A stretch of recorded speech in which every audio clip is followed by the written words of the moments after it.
সরাসরি এখানে যাবো স্যার, যাবো স্যার।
যাকে কেন্দ্র করে মহান আল্লাহ তাআলা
পূর্বে আমরা 72টি বলেছিলাম, সেখান থেকে আমরা 13টি বিষয় আলোচনা করেছি। আজকে হচ্ছে 14 নাম্বার থেকে। এরপরে আর কিছু বিষয় আছে, এর সাথে ইনশাআল্লাহ আল্লাহ তাআলা যদি আমাদেরকে তৌফিক দান করেন আমরা সেই বিষয়গুলো আপনাদের সামনে উপস্থাপন করার চেষ্টা করব। সুবহানাকা লা ইলমা লানা ইল্লা মা 'আল্লামতানা ইন্নাকা আনতাল আলিমুল হাকীম। মহান আল্লাহ তাআলা আমাদেরকে মানুষ হিসেবে দুনিয়ায় প্রেরণ করেছেন, আমাদেরকে চক্ষু দিয়েছেন, কর্ণ দিয়েছেন, মুখ দিয়েছেন, কর্মশক্তি আমাদেরকে দিয়েছেন, হাত দিয়েছেন, পা দিয়েছেন। এগুলোকে আমরা ব্যবহার করে আল্লাহর প্রিয় বান্দার মধ্যে, প্রিয় মানুষের মধ্যে শামিল হতে পারি। অন্যথায় আমরা আল্লাহ তাআলার ওই সমস্ত মানুষের মধ্যে শামিল হয়ে যাব যাদেরকে আল্লাহ তাআলা অভিশাপ করেছেন, লানত করেছেন। আল্লাহ তাআলা নবীর মাধ্যমে আমাদেরকে বারবার সতর্ক করেছেন কিছু বিষয়ে। সেখান থেকে একটি বিষয় হচ্ছে কিয়ামতের আলামতগুলো থেকে। কিয়ামতের অনেকগুলো আলামতের মধ্যে এটাও একটি আলামত। কিয়ামতের আগে মানুষগুলো, উম্মতের মানুষগুলো রেশমি পোশাক পরিধান করবে। রেশমি পোশাক বলতে কি বোঝায়? ওই সমস্ত মিনি কাপড়, ওই সমস্ত পোশাকগুলো, যে পোশাকগুলো মানুষের চাহিদাকে, মানুষের সৌন্দর্যকে বৃদ্ধি করে, যে পোশাকগুলো পরলে পরে একজন মানুষকে অত্যন্ত চমৎকার মনে হয়, এমন কিছু সুতার কাপড় যেগুলোকে বলা হয় রেশমি সুতা, অত্যন্ত মার্জিত পোশাক, দামি পোশাক। এই পোশাকগুলো যখন মানুষ অত্যধিক হারে পরিধান করা শুরু করবে, বিশেষত পুরুষ, তখন আমাদেরকে সতর্ক করা হচ্ছে তোমরা কিয়ামতের জন্য অপেক্ষা করো, আর একটা একটা করে বিপদ তোমাদের কাছে আসবে, এর জন্য প্রস্তুত থাকো। রাসূল সাল্লাল্লাহু আলাইহি ওয়াসাল্লাম বলেন, عن معاذ بن جبل رضي الله تعالى عنه قال رأى رسول الله صلى الله عليه وسلم جبة مزيبة بحرير فقال طوبوا من نار يوم القيامة। হযরত মুআয ইবনে জাবাল বিশিষ্ট একজন সাহাবী, ওনার থেকে বর্ণিত, উনি রাসূল সাল্লাল্লাহু আলাইহি ওয়াসাল্লাম থেকে দেখেছেন এবং সেটা আমাদের কাছে এভাবে উপস্থাপন করেছেন যে নবী করিম সাল্লাল্লাহু আলাইহি ওয়াসাল্লাম দেখলেন। রাআ শব্দের অর্থ হচ্ছে দেখা।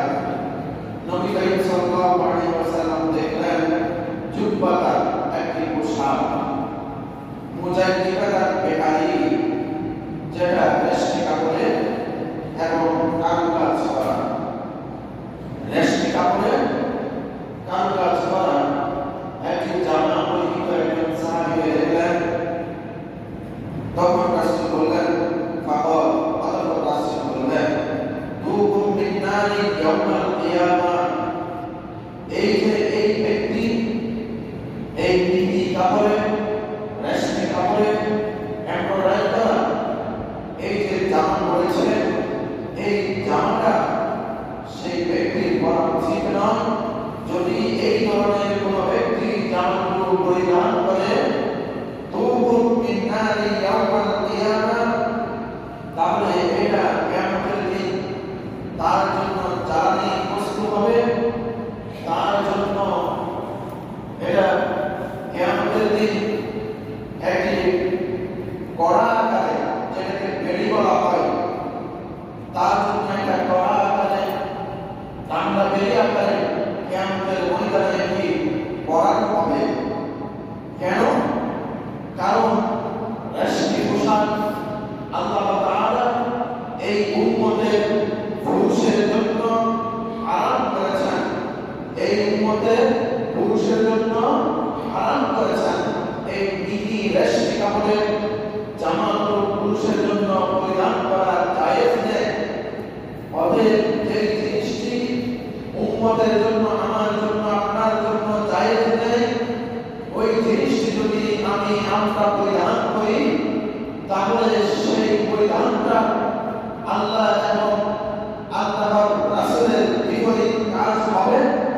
আর আল্লাহ এবং আল্লাহ রাসূলের বিপরীত কাজ করার কারণে আমি একজন আল্লাহ রাসূলের কর্মবিরোধী মানুষের প্রমাণিত হব। রাসূলের কর্মবিরোধী মানুষের প্রমাণিত হওয়ার অর্থই হচ্ছে আমি নিজেকে নিজে জাহান্নামের জন্য উপযুক্ত করে নেওয়া। আল্লাহ তাআলা আমাদেরকে এই ধরনের বিষয় থেকে মাহফুজ রাখুন, আমরা বলি আমিন। এরপরে রাসূলের আরেকটি হাদিস, রাসূল সাল্লাল্লাহু আলাইহি ওয়াসাল্লাম থেকে আমরা কিভাবে পাই? কুল্লিমা রাসূলুল্লাহ সাল্লাল্লাহু আলাইহি ওয়াসাল্লাম লিবাসাল হারির। রাসূল সাল্লাল্লাহু আলাইহি ওয়াসাল্লাম হারাম করেছেন লিবাসাল হারির, রেশমি কাপড়ের তৈরিকৃত পোশাক, ওয়াল যাহাব এবং স্বর্ণ, আলা যুকুরি উম্মতি, কার উপরে? আলা মানে উপরে, যুকুর মানে পুরুষ, উম্মতি মানে আমার উম্মত, আমি রাসূল আমার উম্মতের পুরুষের উপরে, আমার উম্মতের পুরুষ মানুষের উপরে রেশমি কাপড়ের তৈরিকৃত পোশাক এবং স্বর্ণ ব্যবহার করা উম্মতের পুরুষের উপরে হারাম করেছি। ওয়া উহিল্লা লিনাসিহিম, তবে এই রেশমি কাপড়ের পোশাক এবং স্বর্ণ আমার উম্মতের নারীদের জন্য জায়েজ করেছি। এবার আসেন, আল্লাহ রাসূল কেন পুরুষের উপরে রেশমি কাপড় হারাম করেছেন, এটা একটু ব্যাখ্যাটা হলো, আমরা যে সমস্ত পোশাকগুলো পরিধান করি, আমাদের এই পোশাকগুলোর মধ্যে রেশমি কাপড় অত্যন্ত মিহি হওয়ার কারণে আমরা পথে ঘাটে চলাফেরা করব, আমরা রাস্তাঘাটে চলাফেরা করব। অতএব এমন পাতলা জাতীয় কাপড় যদি আমরা পরিধান করি, তাহলে আমাদের শরীরের কিছু অংশ যেহেতু একজন আরেকজন দেখা হারাম, ওগুলো যখন আলোর মধ্যে আমরা যাব, এগুলো প্রদর্শনভাবে দেখা যাবে। আর একজন ব্যক্তির এই ধরনের হারাম অংশগুলো কেউ নজর দেওয়াটাই যেহেতু হারাম, অতএব এই জন্য আমার উম্মতের পুরুষের উপর রেশমি কাপড়কে আমি রাসূল হারাম করে দিয়েছি। যেহেতু নারীরা ঘরের মধ্যে থাকেন, সাদর আবৃত হয়ে রাস্তায় বের হবে, বোরকা পরিধান করে রাস্তায় বের হবে, তাদের ব্যাপারটি এখানে সম্পূর্ণ ভিন্ন হয়ে যায়। তাহলে আসেন, স্বর্ণ কেন উম্মতের পুরুষের উপর হারাম? এটা রাসূল সাল্লাল্লাহু আলাইহি ওয়াসাল্লাম এর হাদিস থেকে কেন আমাদেরকে হারাম করে দেওয়া হয়েছে, এটার ব্যাখ্যা শুনুন। স্বর্ণের মধ্যে রয়েছে ভিটামিন ডি, রোদের মধ্যে রয়েছে ভিটামিন ডি। আমার উম্মতের পুরুষগুলো তারা জমিনে কাজ করবে, তারা মাঠে ঘাটে প্রান্তরে কাজ করবে, ঘর থেকে বের হবে, তারা রোদের আলো পাবে, আর রোদের আলো যখন সে পাবে, তার জন্য ভিটামিন ডি এর ব্যবস্থা আল্লাহ তাআলা রোদের মধ্যে রেখে দিয়েছেন। বলে সুবহানাল্লাহ। যেহেতু আমার উম্মতের মহিলাগণ, রমণীগণ অত্যন্ত সম্মানিত, মার্জিত, ইসলামের নারীর মর্যাদাকে কেমন করে দেওয়া হয়েছে, আপনার কাছে যদি এক টুকরো কাঠ থাকে যেটার দাম কয়েকশো টাকা কিংবা কিছু টাকা, আপনি সেই কাঠটাকে আপনার ঘরে কিংবা ঘরের বাইরে যে কোনো জায়গায় রাখবেন, ঠিক ওই পরিমাণ যদি আপনার কাছে দস্তা জাতীয় লোহা জাতীয় একটি জিনিস থাকে, কাঠের তুলনায় কিন্তু লোহার দাম আরেকটু বেশি, আপনি ওটাকে আরেকটু হেফাজত করবেন। এটার দাম যদি কাঠের দাম যদি 200 টাকা হয়, ওই পরিমাণ একটি লোহার ওজনও বেশি হবে, দামও তার চেয়ে কয়েক গুণ বেশি হবে। অতএব সেই লোহাটাকে আমি আপনি আরেকটু হেফাজত করে রাখবো। যদি ওই সমপরিমাণ আমার কাছে রৌপ্যের কোনো একটি অংশ থেকে থাকে, আমার বাবার ভাইরা, আমার মনে হয় পৃথিবীর কোনো পাগল সেই রৌপ্যটাকে ঘরের বাইরে দূরের কথা, ঘরের ভিতরেও সবচেয়ে গুরুত্বপূর্ণ যেই জায়গাটা রয়েছে, ঘরের ভিতরে সবচেয়ে নিরাপদ যেই জায়গাটা রয়েছে, সেখানের মধ্যে আমরা রাখবো।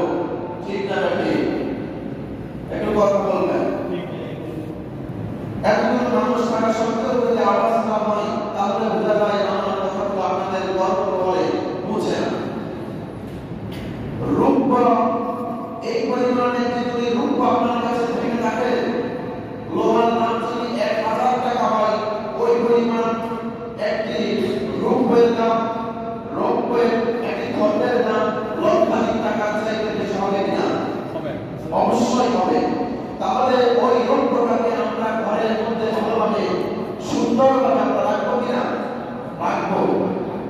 যদি ঠিক সেই পরিমাণ যদি স্বর্ণ হয়, আর কোনো কথা হবে না, একমাত্র ব্যাংক ছাড়া, ব্যাংকের বোর্ড ছাড়া, কারণ সেটার দাম কয়েক কোটি টাকা হবে। আবার সেটা যদি ডায়মন্ডের হয়, হীরার হয়, সেটা সরকার ছাড়া কাউকে আপনার নিরাপদ মনে করবেন না, রাষ্ট্রপ্রধান ছাড়া কারো কাছে রাখাও নিরাপদ মনে করবেন না। এটাকে এমন ভাবে আপনি দলিল উপস্থাপন করবেন, পৃথিবী উল্টে যাবে, কিন্তু এটা আমার নাম থেকে কি হতে পারবে না, যেতে পারবে না। আমার উন্নতের রমণীগণ হীরা, মুক্তা, জহরত, ডায়মন্ডের চাইতেও বেশি দামি, অতএব তারা থাকবে ঘরের মধ্যে নিরাপদে সুরক্ষিত। তারা তাদের গর্বের জন্য বাইরে যাবে এই সুরক্ষিত অবস্থায়, তারা তাদের গর্বের জন্য এভাবে নিরাপদ অবস্থায় নিরাপদভাবে সুন্দর পোশাক, মানবিক পোশাক, ইসলামী তামাদিক তামাদ্দুনকে রক্ষা করে তারা বের হবে, কারণ তারা এই হীরা, জহরত, ডায়মন্ডের চাইতেও অত্যধিক দামি। এবার আসেন, এই নারীগুলো ঘরে থাকার কারণে, তাদের জন্য রোদ কম পাওয়ার কারণে, কিংবা রোদ তেমন একটা তাদের পড়বে না, তাদের ভিটামিন ডি এর অভাব হতে পারে, তাদের জন্য ভিটামিন ডি এর ব্যবস্থা করেছে আল্লাহ তাআলা সবকে তাদের উপর বৈধ করে দিয়ে বলি সুবহানাল্লাহ। এই জন্য যদি আমার উম্মতের, অর্থাৎ আমরা যদি স্বর্ণ করি পুরুষেরা, মনে রাখবেন দুনিয়ার সবচেয়ে বিখ্যাত একটি উক্তি হচ্ছে, ম্যাথের জন্য ক্লাসে ক্লাসে কি হয়? মাইনাস হয়। যখন আপনি ভিটামিন ডি টাও রোদ থেকে পাবেন, আবার স্বর্ণকার গায়ে জড়িয়েও যখন সেটা রাখবেন, তখন মনে রাখবেন অত্যধিক ভিটামিন ডি আমার শরীরের জন্য ক্ষতিকর। অত্যধিক ভিটামিন ডি আমার শরীরের জন্য কি ক্ষতিকর? অতএব এটা হচ্ছে সাইন্টিফিক দিক থেকে আপনাদেরকে ব্যাখ্যা শোনালাম। এরপরে আল্লাহ তাআলা এই পোশাকগুলোকে পুরুষের জন্য কোথায় রেখেছেন? এই পোশাকগুলোকে পুরুষের জন্য আল্লাহ তাআলা জান্নাতে রেখেছেন। আল্লাহ তাআলা বলেছেন, ইন্নাল্লাহা ইউদখিলুল্লাযীনা আমানু ওয়া আমিলুস সালিহাত জান্নাতিন তাজরি মিন তাহতিহাল আনহার يحلون فيها من أساور من ذهب ولؤلؤا ولباسهم فيها حرير। সূরা হজ 23 নম্বর আয়াত। আল্লাহ তাআলা বলেছেন, ইন্নাল্লাহা, নিশ্চয় তোমার প্রভু, তোমার আল্লাহ, আমার রব, আপনার রব, ইউদখিলুল্লাযীনা আমানু ওয়া আমিলুস সালিহাত, আমরা যারা পুরুষ কিংবা নারী, আমরা যারা আমলে সালেহ করব, সৎ আমল করব, আমাদেরকে আল্লাহ তাআলা জান্নাতুল তাজরি মিন তাহতিহা আল-আনহার, যে জান্নাতের তলদেশে নহর সমূহ প্রবাহিত, যেখানে উষ্ণ ধারা, ঝর্ণা ধারা, চমৎকার একটি বিষয় সেখানে আমাদের জন্য সাজানো রয়েছে। ইউহাল্লাউনা ফিহা মিন আসাফিরা মিন যাহাবি ওয়াল লু'লুআ ওয়া লিবাসুহুম ফিহা হারির। ইউহাল্লাউনা ফিহা, সেখানে সাজিয়ে রাখা হয়েছে, আমাদের জন্য সেখানে সাজানো হবে মিন আসাফিরা মিন যাহাবি ওয়াল লু'লুআ, স্বর্ণ এবং হীরা জহরত দিয়ে সেদিন আমাদের জন্য আমাদের পানপাত্র, আমার বসার জায়গা, আপনার বসার জায়গা, আপনার পরিবারের বিষয়গুলো, আপনার জন্য যৌনপূর্ণ যতগুলো প্রয়োজন, সেগুলো আল্লাহ তাআলা বলতেছেন আমি সেগুলো তোমাদের জন্য সাজিয়ে রেখেছি স্তরে স্তরে, সেটা হচ্ছে স্বর্ণ এবং রৌপ্য দিয়ে এবং লু'লুআ হীরা জহরত দিয়ে, ওয়া লিবাসুহুম ফিহা হারির, আর সেখানে আমার জন্য আপনার জন্য পোশাক হিসেবে জান্নাতে রেশমি পোশাককে আল্লাহ তাআলা নির্ধারণ করেছেন। বলি সুবহানাল্লাহ। তাহলে উম্মতের মাঝে যখন এই রেশমি পোশাক পরিধান বৃদ্ধি পাবে, তখন আমাদেরকে বলা হচ্ছে এটি একটি কিয়ামতের আলামত, এটি একটি ফিতনা। অতএব এই ফিতনাটা যদি তোমাদের মধ্যে দেখা যায়, তাহলে তোমরা তখন কিয়ামতের জন্য অপেক্ষা করো। আল্লাহ তাআলা যেন আমাদেরকে এই রেশমি পোশাক এবং পুরুষদের স্বর্ণ ব্যবহার থেকে, মানফুস থেকে আল্লাহ তাআলার জন্য বাতিল করার তৌফিক আনায়ত করুন। আমরা বলি আমিন। এরপরে আসুন, আমাদের এটা ছিল 14 নং বিষয়। আমরা আলোচনায় দীর্ঘায়িত না করে আমাদের আরো একটু বিষয় আছে, সেই বিষয়ের দিকে যাচ্ছি। সুপ্রিয় হাজির, আপনারা জানেন কিয়ামতের আরেকটি আলামত হচ্ছে এমন একটি সময় আসবে যে সময়টাতে এই মানুষগুলো আল্লাহ তাআলাকে গালি দিবে, আল্লাহর রাসূলকে গালি দিবে, রাসূলের উপর বিশুদ্ধার করবে, রাসূলকে নিয়ে কটূক্তি করবে। এই সমস্ত মানুষগুলো বর্তমান সমাজে আছে কি নাই? যে সমস্ত মানুষগুলো আল্লাহর রাসূলকে এবং আল্লাহ তাআলাকে গালি দেয়, কোরআনকে অবমাননা করে, এই সমস্ত মানুষগুলো সম্পর্কে আমাদেরকে সচেতন হওয়া প্রয়োজন। এই মানুষগুলো সম্পর্কে আমাদের জানা প্রয়োজন, এদের পরিণতি সম্পর্কে আমাদের বোঝা প্রয়োজন। বর্তমান পৃথিবীতে অনলাইনের মাধ্যমে আমরা যেমন বিশ্বের বিভিন্ন প্রান্তরে নবীকে কটূক্তি করতে দেখি, তেমনি করে আমাদের দেশেও ব্লগার যারা বিভিন্ন ধরনের ব্লগ করে, অডিও ভিডিও আকারে লিখিত আকারে রাসূলের নামে কটূক্তি করে, এই ধরনের মানুষগুলোকে যারা সেন্টার দেয়, এই ধরনের মানুষগুলোকে যারা আশ্রয় দেয় এবং এই মানুষগুলোকে যারা ছাড় দেয়, এদের প্রত্যেকের ব্যাপারে আল্লাহ তাআলার বিধান হচ্ছে এই সমস্ত মানুষগুলো ইমানদার হতে পারে না। এই সমস্ত মানুষগুলো চূড়ান্ত পর্যায়ের নাফরমান, এই সমস্ত মানুষগুলো চূড়ান্ত পর্যায়ের মুনাফিক, এই সমস্ত মানুষগুলো চূড়ান্ত পর্যায়ের বেঈমান। আল্লাহ তাআলা রাসূলকে গালি দেওয়ার পরিণতি সম্পর্কে সূরা কালামে স্পষ্ট জানিয়ে দিয়েছেন। কোন ব্যক্তি যদি আল্লাহর রাসূলকে গালি দেয়, তাহলে আল্লাহ তাআলা তাকে গালি দিয়েছেন উযুল্লিম বা'দা যালিকা যালিম।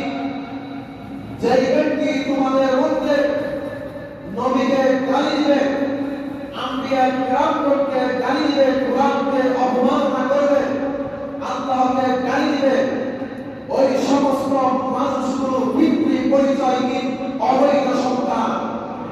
ওদের কোন পিতার পরিচয় নেই, ওদেরকে আল্লাহ তাআলা সরাসরি সূরা কালামের মধ্যে বলেছেন উযুল্লিম বা'দা যালিকা যালিম।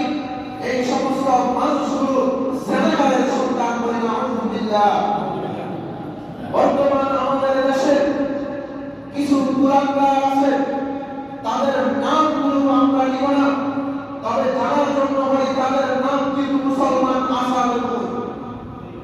আপনাদের এই খাগড়াছড়ি অঞ্চলে এরকম থাকতে পারে, এদের দূষণ থাকতে পারে, এদেরকে যারা আশ্রয় দেবে, প্রশ্রয় দেবে, এদেরকে যারা আল্লাহর বিধান অনুসারে শাস্তি দিতে কার্পণ্য করবে, এরাও আল্লাহ তাআলার কোরআনের আইন অনুযায়ী সমান অপরাধে অপরাধী। রাসূল সাল্লাল্লাহু আলাইহি ওয়াসাল্লামকে গালি দেওয়ার ব্যাপারে আল্লাহ তাআলা সূরা আহজাবের 57 নং আয়াতে আমাকে আপনাকে স্পষ্ট করে বলেছেন, ইন্নাল্লাযীনা ইউযুনাল্লাহা ওয়া রাসূলাহু লা'নাহুমুল্লাহু ফিদ দুনিয়া ওয়াল আখিরাহ ওয়া আ'আদ্দা লাহুম আযাবান মুহিনা। সূরা আহজাব 57 নং আয়াত আল্লাহ বলেছেন, ইন্নাল্লাযীনা নিশ্চয় যারা ইউযুনাল্লাহা ওয়া রাসূলাহু আল্লাহ এবং তার রাসূলকে অর্থাৎ নবীকে যারা কষ্ট দেয়, কষ্ট দেওয়ার অর্থ হচ্ছে কটূক্তি করে, কষ্ট দেওয়ার অর্থ হচ্ছে ফাহিশা কথা বলে, কষ্ট দেওয়ার অর্থ হচ্ছে আল্লাহর ব্যাপারে তারা মন্তব্য করে, নবীর ব্যাপারে তারা মন্তব্য করে। লানাহুল্লাহ, আল্লাহ তাআলা বলেছেন আমি আল্লাহর পক্ষ থেকে তাদের জন্য অভিশাপ, ফিদ দুনিয়া ওয়াল আখিরাহ, দুনিয়া এবং আখিরাতে, ওয়া আ'আদ্দা লাহুম, আমি তাদের জন্য তৈরি করে রেখেছি আযাবান মুহিনা, অত্যন্ত অপমানজনক হেয় প্রতিপন্ন করার মতো, চরম পর্যায়ে হেয় প্রতিপন্ন করার মতো এমন শাস্তি আমি তাদের জন্য নির্ধারণ করে রেখেছি। এরপরে সূরা তাওবা 63 নং আয়াতে আল্লাহ তাআলা বলেছেন, আলাম ইয়ালামু আন্নাহু মান ইউহাদিল্লাহ ওয়া রাসূলাহু, আলাম ইয়ালামু, তারা কি জানে না যে আন্নাহু মান ইউহাদিল্লাহ ওয়া রাসূলাহু, সে যেই হোক সেই ব্যক্তি যদি আল্লাহ এবং আল্লাহর রাসূলকে কষ্ট দেয়, ফাআন্না লাহু নার জাহান্নাম খালিদান ফিহা, তার জন্য চিরস্থায়ী জাহান্নাম, তার জন্য চিরস্থায়ী জাহান্নাম, সেখানে সে চিরস্থায়ী অবস্থায় সেখানে শাস্তি পেতে থাকবে। এরপরে বলছেন যালিকাল খিজিউল আযীম, এটাই তাদের জন্য চরম অপমানজনক একটি বিষয়, তাদের জন্য এটা চরম অপমানজনক হেয় প্রতিপন্নজনক একটি বিষয়। এখন আসেন এই আয়াতগুলো থেকে আল্লাহ রাসূল সাল্লাল্লাহু আলাইহি ওয়াসাল্লামকে যারা গালি দেয় তাদের ব্যাপারে ঐক্যমতের ভিত্তিতে ইজমাউল উম্মাহ এবং আল্লাহর এই কোরআনের আইন অনুযায়ী আস-সাইফুল মাসলুল আলা মান সাব্বার রাসূল,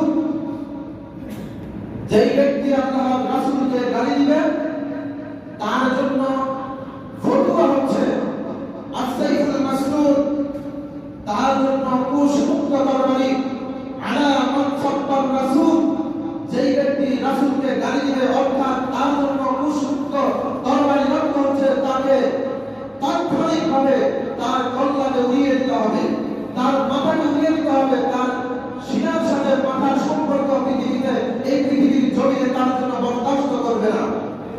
কারণ আল্লাহর রাসূল জীবিত থাকা অবস্থায় কাব বিন আশরাফ, আবু রাফে ইয়াহুদি, এরা যখন আল্লাহর রাসূলকে গালি দিয়েছে, অপমানজনক কথা বলেছে, আল্লাহর রাসূল সরাসরি সাহাবীদেরকে তাদেরকে হত্যা করার জন্য যেখানে পাই সেখানে সেই অবস্থায় হত্যা করার জন্য আল্লাহর রাসূল নির্দেশনা দিয়েছেন। কারণ এটা আল্লাহর পক্ষ থেকে চূড়ান্ত ফয়সালা, আল্লাহর রাসূলের পক্ষ থেকে সেটার বাস্তবায়ন। অতএব এটার পক্ষে আর বিপক্ষে যারা যাবে, পক্ষে না থেকে বিপক্ষে যারা কথা বলবে, বুঝতে হবে তারাও সেই আল্লাহ রাসূলের দুশমনের দোষর, যেই দুশমনদেরকে আল্লাহ তাআলা উদুল্লিক বা'দা যালিকা জানিম করেছেন,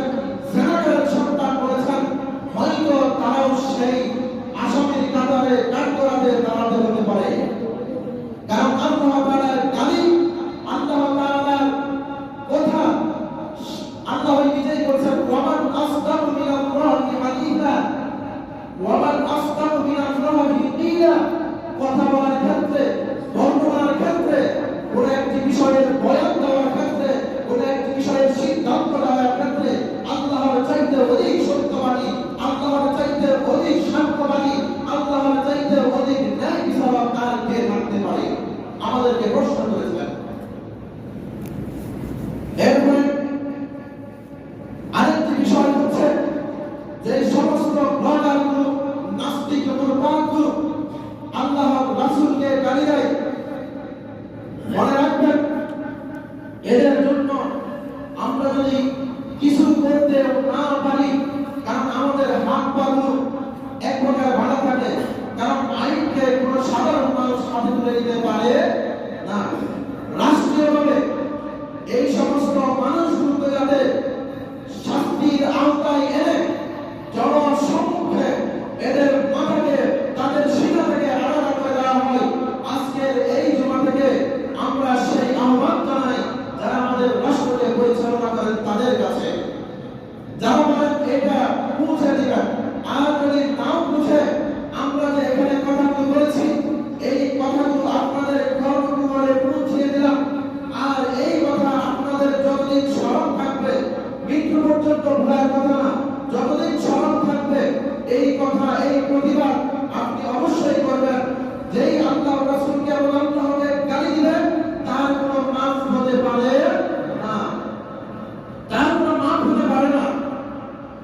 আল্লাহ রাসূল সাল্লাল্লাহু আলাইহি ওয়াসাল্লাম তো বলেছেন, তোমাদের মধ্যে হযরত ইমাম আহমদ ইবনে হাম্বল রাহিমাহুল্লাহ তার কিতাবে বলেছেন যে আমি হযরত আবু আব্দুল্লাহ থেকে শুনেছি, তিনি রাসূল সাল্লাল্লাহু আলাইহি ওয়াসাল্লাম থেকে বর্ণনা করেছেন, কুল্লু মান শাতামান নবী সাল্লাল্লাহু আলাইহি ওয়াসাল্লাম, যে মান শাতামান নবী, যে ব্যক্তি নবীকে গালি দেয়, আও তারাক্কাসাহু, অথবা নবীকে অপমান করে, হেয় তুচ্ছ তাচ্ছিল্য করে কথা বলে, সে ব্যক্তি মুসলিমান আও কাফিরান, সে মুসলিম হোক অথবা কাফের হোক, ফাআলাইহিল কত, তার উপর এখানে ফাআলাইহিল কত, ফাফারদা আলাইহিল কত, অথবা এটা অর্থ হচ্ছে তার উপর কতল করা, তাকে কতল করা ফরজ আমাদের জন্য, তাকে কতল করা আমাদের জন্য কি ফরজ।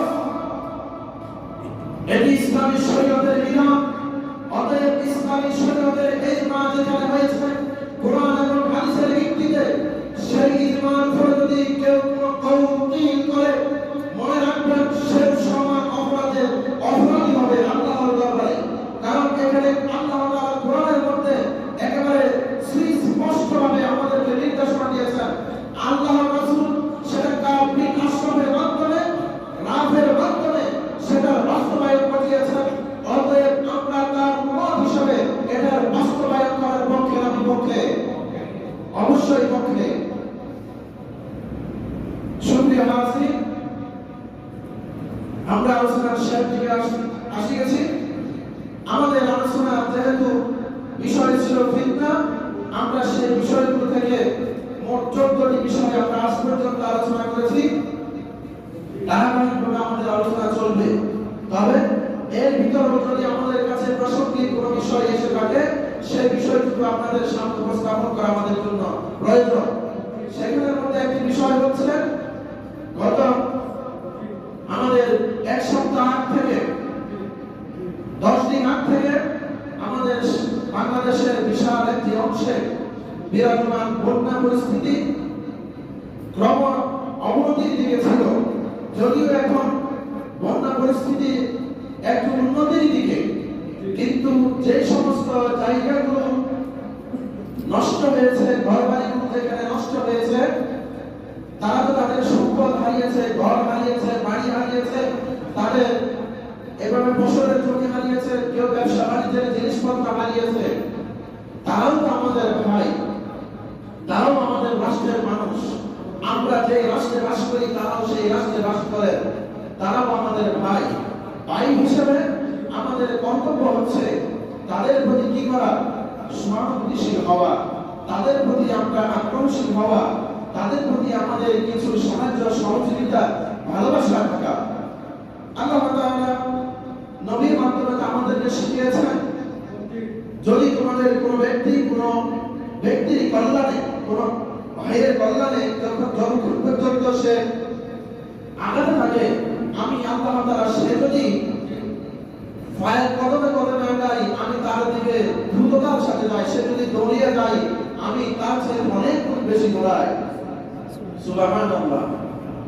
সে আল্লাহ তাআলা যখন আমাদের উৎসাহ দেন সাদাকার ব্যাপারে, দানের ব্যাপারে,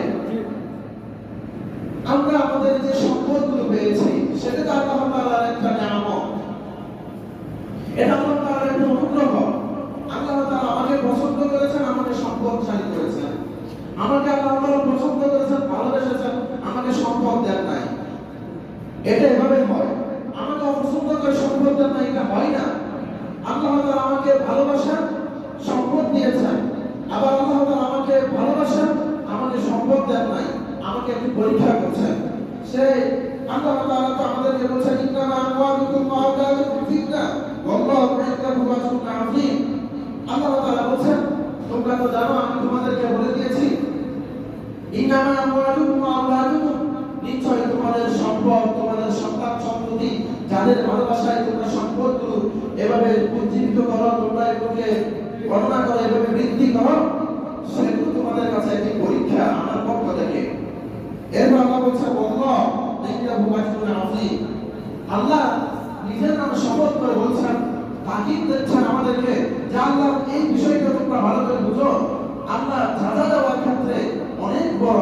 আল্লাহ তাআলা তোমাদেরকে কোনো কিছু তোমরা দান করেছো, সেটাকে বৃদ্ধি করার ব্যাপারে, তোমরা কোনো কিছু অনুগ্রহ করেছো মানুষকে, সেই অনুগ্রহের প্রতি অনুগ্রহ করার ব্যাপারে আল্লাহ তাআলা অনেক বেশি দেন। আল্লাহ তাআলা অনেক বড়, সেটার কোনো সীমা নেই। আর আমরা যারা সাদাকা করব, এই সাদাকার রাসূলের একটি হাদিস, as-সাদাকাতু তুতফিউল খাতিআ। কোন ব্যক্তি যদি সাদাকা দেয়, দান করে, কাউকে সহযোগিতা করে, এইটার মাধ্যমে তুতফিউল খাতিআ, আমরা যে সমস্ত গুনাহগুলো করি, যে সমস্ত ভুলগুলো আমাদের হয়, এগুলো মোচন হয়। কামা তুতফিউল মা'উন নার, যেভাবে একটি অগ্নিগর্ভকে পানির মাধ্যমে নির্বাপিত করা হয়, বিশাল একটি অগ্নিকুণ্ডকে যেভাবে পানি ঢালি দিয়ে পড়ে এটা নির্বাপিত হয়ে যায়, নিভে যায়, এভাবে তোমার গুনাহ যতই বড় হোক বান্দা, আমি আল্লাহ তাআলা তোমার সেই গুনাহগুলোকে তোমার 1 টাকা সাদাকার মাধ্যমে, 1 টাকা দান করার মাধ্যমে আমি তোমার এরকম বিশাল অঙ্কের গুনাহকে আমি নির্বাপিত করে দেব। সুবহানাল্লাহ। তাহলে সম্মানিত হাজিরিন, এই সমস্ত মানুষগুলোকে আমরা ত্রাণ করবো না, পুনর্বাসন করবো, তাদেরকে পুনরায় আবাসনের ব্যবস্থাপনা করে দেওয়া, এটাকে বলা হয় পুনর্বাসন।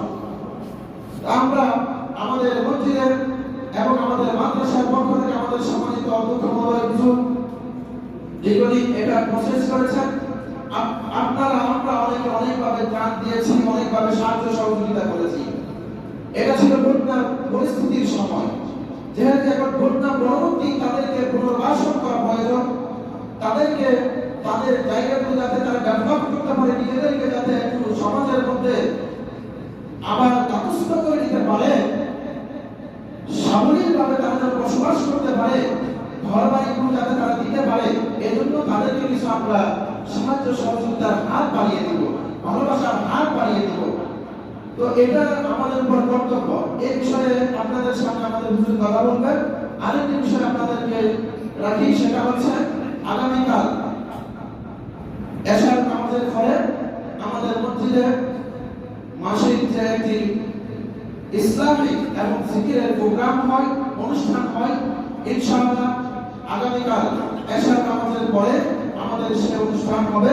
আপনাদের সকলের দাওয়াত, এবং সেই অনুষ্ঠানে আসার সময় আপনাদেরকে হুজুরে যে ঘোষণা দিবেন যে পুনর্বাসন প্রক্রিয়ার জন্য আমাদের কাছে চেয়েছেন, একটু আমরা সহযোগিতা করব, ওটাও মাথায় রেখে ওই সময় আসবেন।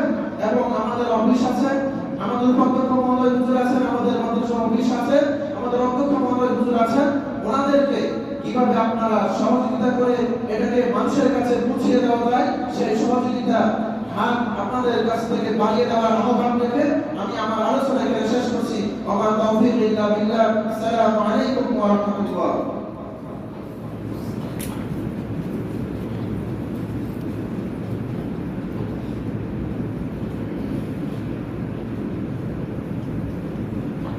আসসালামু আলাইকুম ওয়া রাহমাতুল্লাহি ওয়া বারাকাতুহু।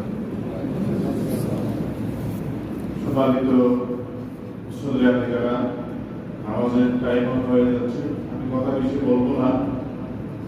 আজকের বিষয়ে আমাদের সম্মানিত প্রদীপ সাহেব আপনাদের সামনে আলোচনা করেছি। দুটি বিষয় আমি একটু আলোকপাত করবো। একটি বিষয় হলো সারা দেশে দেশব্যাপী একটি ক্লান্তিলগ্ন দেশে পুনর্গঠন হচ্ছে, নতুন সরকার আসছে। এই মুহূর্তে গত কয়েকদিন আগে আমাদের নবী করিম সাল্লাল্লাহু আলাইহি ওয়াসাল্লাম এবং আল্লাহকে নিয়ে একজন কুলাঙ্গার মুক্তি করেছে। তার বিষয়ে আমরা গত কয়েকদিন আগে প্রতিবাদ জানিয়েছি। আজকে কিন্তু তার বিপরীতে সমাবেশ হওয়ার কথা ছিল, যেহেতু প্রশাসন একটু সময় নিয়েছে তাকে অ্যারেস্ট করার জন্য, আমরা তাকে একটু সময় দিয়েছি। যদি না হয় পরবর্তী সময়ে যখনই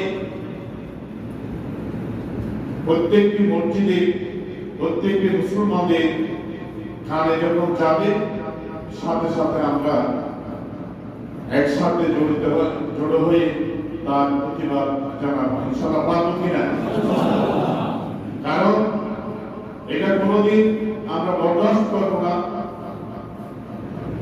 যার কাছে আল্লাহ রাসূলের মুহাব্বত পৃথিবীর সবচেয়ে বেশি হবে না, তার ধন সম্পদ শরীর তার সমস্ত কিছু যা তাকে আল্লাহ রাব্বুল দিয়েছেন, তার চেয়ে বেশি আল্লাহ রাসূলের মুহাব্বত যার হবে না, সে কোনদিন মুমিন হতে পারে না, সে কোনদিন ঈমানদার হতে পারে না, সে একজন কুলাঙ্গার। আমাদের প্রত্যেকের অন্তরে আল্লাহ রাসূলের মুহাব্বত ভালোবাসা পৃথিবীর সবচেয়ে বেশি, নিজের জীবন থেকে বেশি হতে হবে, এটা খেয়াল রাখবেন। সেই রাসূলকে নিয়ে যারা কটূক্তি করে, সেই আল্লাহকে যিনি আমাদেরকে সৃষ্টি করেছেন, যার সৃষ্টি জগৎ আমরা বাস করছি, তাকে নিয়ে যখন কটূক্তি করবে, আমাদের বিন্দুমাত্র রক্ত থাকা পর্যন্ত আমরা তাকে ক্ষমা করব না, সেটা আমাদের ইমানের দাবি। সেই বিষয়টা যেহেতু আজকের প্রোগ্রাম ছিল, সেজন্য আমি আপনাদেরকে সময় দেওয়ার যেহেতু সময় নিয়েছে, একটু সময় দিয়েছে, আমরা এক পরবর্তী পদক্ষেপ আমরা সামনে গ্রহণ করবো, আপনাদেরকে জানানো। দ্বিতীয় নম্বর বিষয় হলো, এই শেষ অবস্থায় দেশ যখন পুনর্গঠন চলছে, সেই মুহূর্তের মধ্যে সারা দেশব্যাপী বন্যা কবলিত হয়েছে। আমাদের এখানেও বন্যা হয়েছে, এখানে আমাদের অনেক ভাইরা ক্ষতিগ্রস্ত হয়েছে। আলহামদুলিল্লাহ, যেভাবে দেখেছি পর্যাপ্ত পরিমাণ মানুষ প্রাণ দিয়েছে, মানুষ মোটামুটি স্বস্তি পেয়েছে। কিন্তু এমন কিছু জায়গা হয়ে গেছে যাদের ঘর বাড়ি চলে গিয়েছে, যারা এখনো পর্যন্ত রান্না বান্না করে খেতে পারতেছে না, যাদের ঘরে একটা কুঠি নাই, টিন নাই, যারা গিয়েছেন তারা দেখছেন, যারা টিভিতে দেখছেন, যারা সরাসরি করে গিয়েছে, তারা আত্মনাম ছাড়া আর কিছু করার নাই, কিছু নেই। এই কুমিল্লা, ফেনী, নোয়াখালী অঞ্চলের এই স্রোতে সবগুলো বেশি নিয়ে গিয়েছে। ইন্ডিয়া যে পরিমাণ পানি ছাড়ছে, এগুলো আমি উঠাইতে যাবো না, নামাজের টাইম হয়ে যাচ্ছে। তো আমরা উদ্যোগ নিয়েছি, ইতিমধ্যে আমরা যতটুকু সম্ভব এই প্রতিষ্ঠানের পক্ষ থেকে আমরা ছোট ছোট কোনো ফেসবুকে আসি নাই, আমরা কোনো ছবি তুলে নাই, প্রায় 300-400 মতো পরিবারকে আমরা ত্রাণ দেওয়ার চেষ্টা করেছি। আমরা চুপে দিয়ে মানুষের বাড়িতে যারা বেশি অবস্থা খারাপ তাদেরকে দিয়েছি, দেওয়ার আমরা সুযোগ করে দিয়েছেন, আলহামদুলিল্লাহ। এখন আমরা একটা চিন্তা করেছি, যে সমস্ত ভাইয়েরা একেবারে নিঃস্ব হয়ে গেছে, তাদেরকে আমি যদি 10টা টাকা দিই, তার কথা তোলা যাবে না। আমি যদি তাকে 50টা টাকা দিই, তারিখটা সে এটা কিন পাবে না। আমরা সবাই মিলে যদি তাকে একবারে একটা কিন কিনে দিতে পারি, 10,000 টাকা 20,000 টাকা দিয়া, তাহলে তার ঘরটা সে বানাইতে পারবে। এই ধরনের একটা উদ্যোগ নিয়েছি আমরা। আমি প্রত্যেক ভাইদের কাছে আমরা পুনর্বাসন, যে বন্যা পরবর্তী পুনর্বাসনের যে উদ্যোগ নিয়েছি আমরা, এই উদ্যোগের সহযোগিতা করার জন্য প্রতিষ্ঠানের পক্ষ থেকে আমি জোর আহ্বান জানাচ্ছি, আমরা প্রত্যেকে আমরা যার যার অবস্থান থেকে আমি 5 টাকা 10 টাকা দিলে এগুলো হবে না, দেওয়ার সময় একটু খেয়াল করতে হবে, একটু বেশি করে দিতে হবে, হাতের মুখটা একটু বড় করতে হবে। আমাদের একটা বক্স আমরা সামনে দিয়েছি, আমাদের বক্সের মধ্যে আপনারা দিতে পারবেন, এবং যদি না দিলে আমার হাতেও দিতে পারবেন। এদিকে আমাদের প্রদীপ সাহেব আছেন এবং নুরুল ইসলাম সাহেব আছেন, আমাদের ওনার হাতেও দিতে পারবেন। আমরা একটা বড় একটা অংশ নিয়ে তাদের কাছে আমরা দিতে চাচ্ছি, যাদের ঘর বাড়ি নাই তাদেরকে আমরা যাতে কিছু করে দিতে পারি। আপনারা সবাই রাজি আছেন তো ইনশাআল্লাহ? সহজে করবেন তো ইনশাআল্লাহ? আসলে আমি দীর্ঘদিন আপনাদের সাথে জুমও করতে পারিনি, ছিলাম না, আমার ক্যারিয়ার থেকে প্রচুর পরিমাণ দায়িত্ব, আমি এখানে থাকতেও পারিনি, কিন্তু আমাকে আসা যাওয়ার মধ্যে থাকতে হয়। আজকে খেয়াল করেছি আপনাদের সাথে একটু সাক্ষাৎ করার, বাস্তবে একটা প্রোগ্রাম ছিল, আমি এটা ক্যান্সেল করে আজকে আপনাদের সাথে সাক্ষাৎ করার জন্য এসেছি। তো প্রত্যেকের কাছে আহ্বান জানাবো, আমরা যাতে এই কাজটা করতে পারি, প্রত্যেকের সহযোগিতা কামনা করছি। যে যেভাবে পারেন আপনি দিবেন, আপনার বন্ধু বান্ধব যারা আছে তাদেরকে বলবেন খেদমতে খরচ। আল্লাহ রাব্বুল আলামিন, আপনারা শুনেছেন একটি বিড়ালকে পানি খাওয়ানোর পরে তাকে আল্লাহ রাব্বুল আলামিন ব্যস্ত দিয়েছে। কেন? সেটা আল্লাহর সৃষ্টি, আল্লাহর যত প্রকার সৃষ্টি আছে সবগুলো সৃষ্টিতে, বিড়াল হোক, মানুষ হোক, এই সাপ হোক, কেঁচো হোক, গরু, ছাগল ইত্যাদি যেগুলো আল্লাহ সৃষ্টি করেছে, প্রত্যেকটি সৃষ্টির প্রতি আল্লাহর মহব্বত আছে, প্রত্যেকটি সৃষ্টির প্রতি আল্লাহ চিন্তা করে, প্রত্যেকটি সৃষ্টির উপরে আল্লাহ মহব্বত আছে। এখন আল্লাহর প্রিয় সৃষ্টিকে আপনি যখন একটু সহযোগিতা করবেন, সাথে সাথে আল্লাহ রাব্বুল আলামিন খুশি হয়ে যাবে। সুবহানাল্লাহ। এটা কার ঘোষণা? আল্লাহর ঘোষণা, আমার কথা না। আমার সৃষ্টিকে যারা প্রকৃতপক্ষে সহযোগিতা করবে, তাকে ক্লাস পানি দিবে, তাকে একটু আগায় দিবে, তাকে একটু অর্থনৈতিক স্বাবলম্বী করে দিবে, আমি রব্বুল আলামিন তার উপর রাজি হয়ে যাবে। সুবহানাল্লাহ। সুতরাং আমরা সেই কাজটাই করতে যাচ্ছি। আমি আপনাদের প্রত্যেকের কাছে আহ্বান রাখবো, আপনারা নিজেরাও সহযোগিতা করবেন, এবং এই আপনারা যারা আপনাদের বন্ধু বান্ধব তাদেরকেও বলবেন, যারা বিদ্যমান আছেন তারা যদি বড় অঙ্কে যদি এই সহযোগিতা করেন, তাহলে আমরা অনেক জনকে আমরা দিয়ে তাদেরকে পুনর্বাসন করতে পারবো। আজকে না, আগামী সপ্তাহ, আগামী শুক্রবারে একটা সপ্তাহ আমরা সময় নিচ্ছি, আমরা কিছু লিস্ট করছি, লিস্টগুলো এখনো আসে নেই, আর মানে কোথায় কোথায় আমরা ইয়া করবো এগুলো আপনাদেরকে জানিয়ে দেবো। তো এই আগামী শুক্রবার আমরা এখানে একটা ব্যয় আকারে আমরা একটা কালেকশন করবো, আজকে করবো না, সবাই যারা এখানে দিবেন তো দিবেন, যারা এখানে আনেন নাই, আগামী শুক্রবারে প্রত্যেকেই একটা অংশ নিয়ে আসবেন, আমরা ওই ব্যয় কালেকশন করবো।